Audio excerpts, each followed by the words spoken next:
tayo sa Diyos. Nalilingkod tayo na binibigay natin lahat para sa Diyos.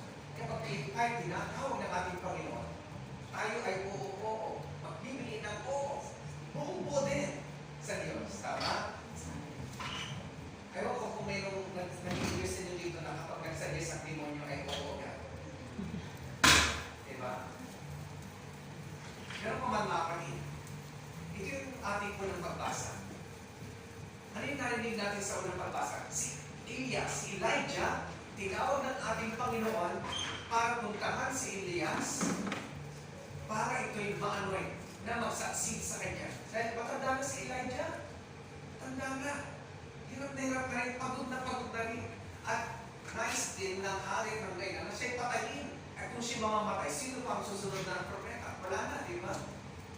Kung kaya, ang sabi ng Panginoon, bumalik ka sa Israel at babasbasan mo si Elias at yung mga taong nais kong i-anoint.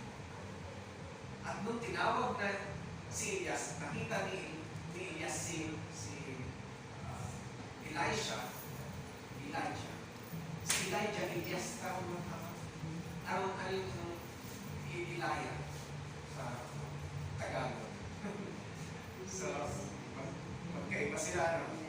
Si Elijah sa si Elijah, dalawang propeta yun. Ano ginawa ni Elisha nung siya tinawag na ni Elijah? Pagkatapos na ibigay yung balabal ni Elijah kay Elisha, sabi niya, pwede mo magpaalam mo na ako sa nanay at tatay ko. Sabi ni Elijah, sige, hindi mo kita pinagbabawala. Basta bumalik ka. At alam niyo, ginawa ni Elisha, pagkatapos niya magpaalam, nung siya'y nag-araro, pinapatay niya lahat ang kanyang mga hayop na ginagamit niya pang-araro.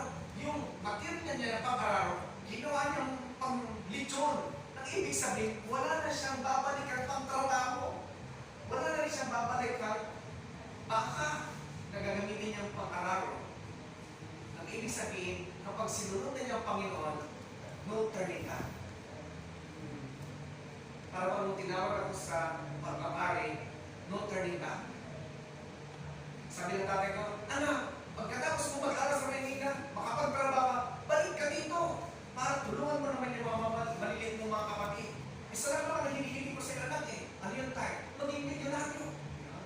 Simple lang daw yun. Kasi sa hirap ng buhay namin, nais niya na yung pangalan niyang lalaki, ako yun, ay maging mayaman. Di naman masama ang mangarap ng tatay, di ba? Maganda naman yung pangarap niya, pero iba naman yung pangarap ng Diyos sa akin. Pero nung tinawag ako ng Panginoon, mga kapatid, medyo mahirap tanggapin at nahihirapan ang aking mga magulang nung ginigib ako na lahat-lahat. Kasi, may mamanahin pa ako, may lupain kami, may utang kami, mamanahin ko din yun. Pero, wala nagawa ang tatay ko. I have to give up everything.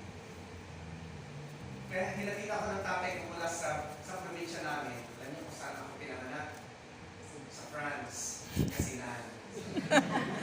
Mula sa Pangasinan, yari ako sa Maynila. Kasama ko yung tatay ko, pero hindi niya ako halos kinausap. Masama ang dugo. Pero wala siya magagawa. Hinatid niya ako para sundin yung nais ko sa buhay. At ang pangarap niya, sana lumabas. Pero pag pinapartner sa amin yung tatay ko, anak, may maganda ditong daladita, crush ka. Pero yung sinasabi niyang daladita na maganda at maputi, classmate ko pala yun. Noong elementary, valedictorian yun, sa ito talaga ako noon. Kaya, iniisip niya, pwede i-partner to. Nalaman ko, crush din pala ako noon. Pero later on, alam namin yan sa pagpapari ako to give up everything. Umalis siya sa Pilipinas at doon siya sa England nakapag-asawa. O at least sa England pa, maputi yung kanyang asawa. Diba? Ikaw ako yung pang-asawa niya, maputi. Pero kapag tinawag ka ni Lord, ibigay mo ito lahat-lahat.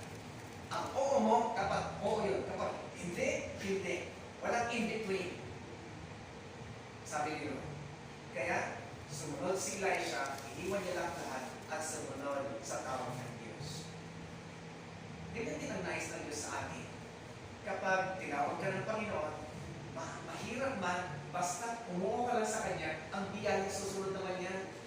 Kagaya ng pagpuunin niyo sa isa't isa, nung kayo nagmamahalan, bilang mag-asawa, di ba? Anong sinasabi niyo sa iyong asawa? Ibibigay ko lahat, iiwanan ko lahat para lamang sa iyo. Di ba gano'n? Hindi yung, I love you forever until further notice. O kaya, mahal kita hanggat maganda ka, pag pangit ka, divorce na kita. Hindi gano'n. Ang mundo pa naman natin, gusto nang maging divorce o divorsyado ang pamilya. Imagine nyo, kayo mag-asawa na kamupon na, sa tingin nyo na kamupon yung anak? Hindi. Dadalhin na yung lamat na yon hanggang kamatayan na siya ay may broken family. Diba? At padami ang broken families. Bakit? Dahil sa hindi pagiging tapat ng mag-asawa. Sabi nga, the greatest parenting is when the father and the mother love each other. Your best gift to your children is not just your intelligence, your property, your position, but your best gift to your children is your love for each other. And they will take that forever. Di ba maganda yan? Kaya yung oo ninyo sa isa't isa, sabi, totoo, oo yun. Hindi yung oo sa'yo, umuo ka din sa iba, umuo na naman sa kabila. Meron ka ng asawa, may nakaliwa ka pa, kumanan pa, tumalikod ka pa, dumami na. Sira ang pamilya. Kaya ang nais ng Panginoon, tayo lahat ay magiging tapat. Bakit? Dahil siya ay tapat hanggang wakas. At kung si Kristo, ang ating Panginoon, ay sinusunod natin, dapat din tayo maging tapat hanggang wakas. Kung ang Panginoon, iniwan ng lahat-lahat para sa atin, nais niya din tayo makuha lahat-lahat para yung kanyang iniwan ay mapa sa ating lahat. At tayong lahat ay mapupunta sa kalangitan. Amen? Amen. Ito ang nais ng ating Panginoon. Kaya, hindi natin sa isang ito na mapuno tayo ng biyaya kailangan natin. Sa paglalakbay dito sa lupa, ay kasama natin ang Panginoon. Hindi naman niya tayo iiwan. Kung hindi natin siyang iwan, para sa paglalakbay natin, alam natin, makakarating tayo sa lupa. Amen? Amen.